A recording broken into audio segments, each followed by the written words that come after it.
Welcome to Grand Conspiracy Theories. Today we're talking about iPhones and Apple products that are designed to break. My girlfriend dropped her phone the other day. She tripped and fell in cement, and she had a case on her phone, but that phone is totally smashed. Um, it's pretty rough. And I've noticed that with Apple products. I got the Samsung Galaxy 8 Plus, and my Galaxies don't really seem to get cracked. I mean, I dropped one and it cracked the back. It did not crack the screen. I was lucky.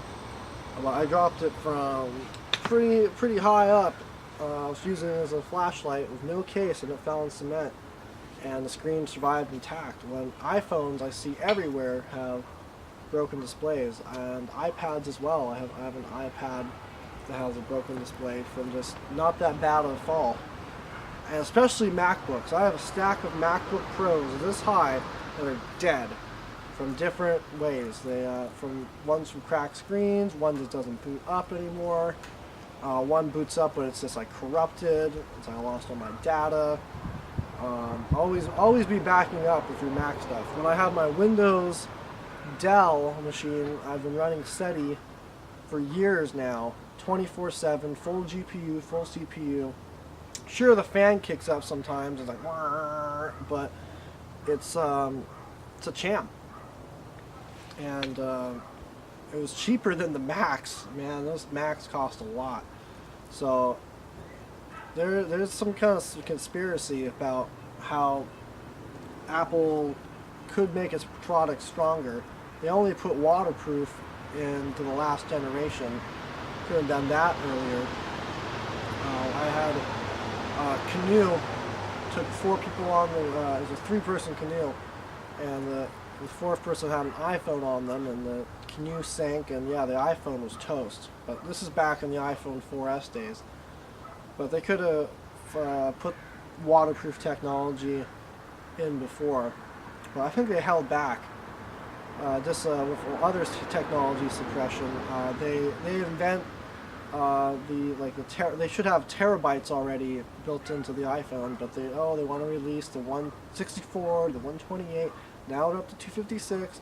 The iPhone 8 better have 512 gigs at least if I'm even going to even look at it as a phone to consider buying these days. I got 320 gigs on this thing.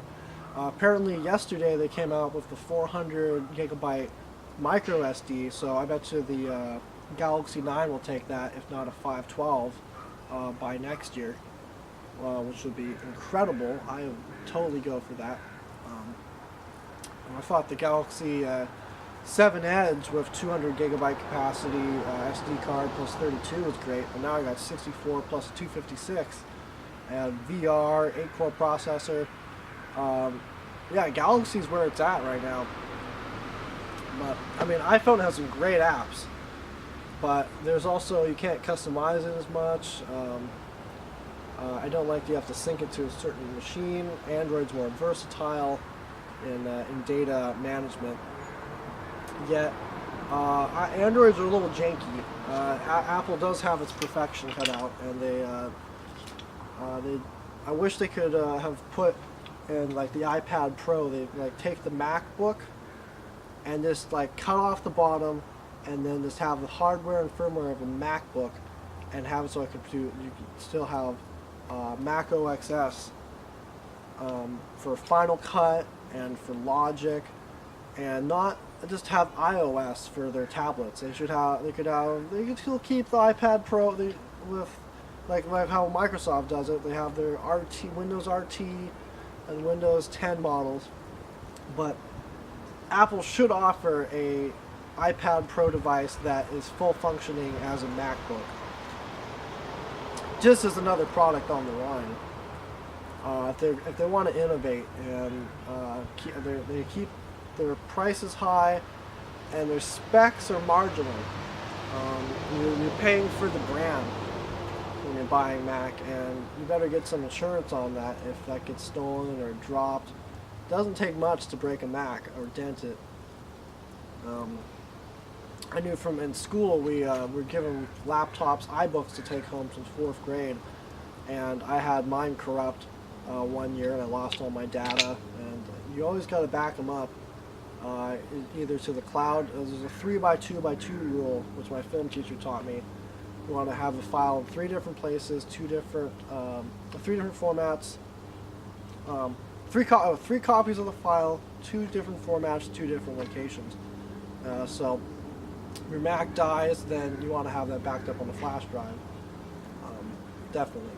And now that Apple has taken out USB ports and they're just doing USB-C,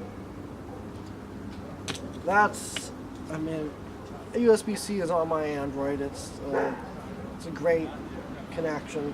That's where the industry is going.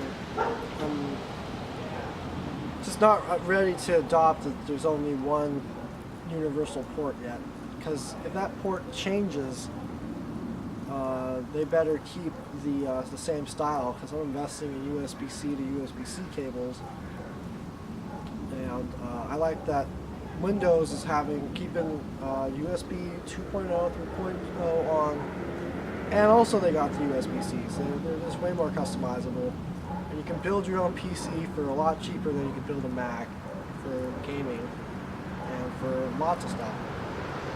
But Mac's got that Final Cut, and they got Logic, and those are some pretty heavy hitters. I do like the interface. So don't drop your iPhone. Buy a case. If you're going to get the iPhone 8, day one, buy a case, even if it's expensive at the store. I'd recommend getting one on eBay or Amazon. It's a lot cheaper, but there is it's worth it. Get the insurance too. Apple Care is good. We had an aux. Well, the iPhone 5S, the headphone jack had an aux cable break off inside it, so the audio didn't work at all. Took it to the Apple store. They didn't even use our Apple Care. They just swapped out the phone and cloned all the information to one to the next, and it was like this brand new phone. So thank you, Apple. That's kept me a customer. But as they taken out the aux port, you're always using the dongles now. You're always losing the dongles. The dongle industry is going way up. So beware what you get into now. If you're buying Apple, you're going to be filled with dongles, have fragile equipment, and a beautiful machine. So.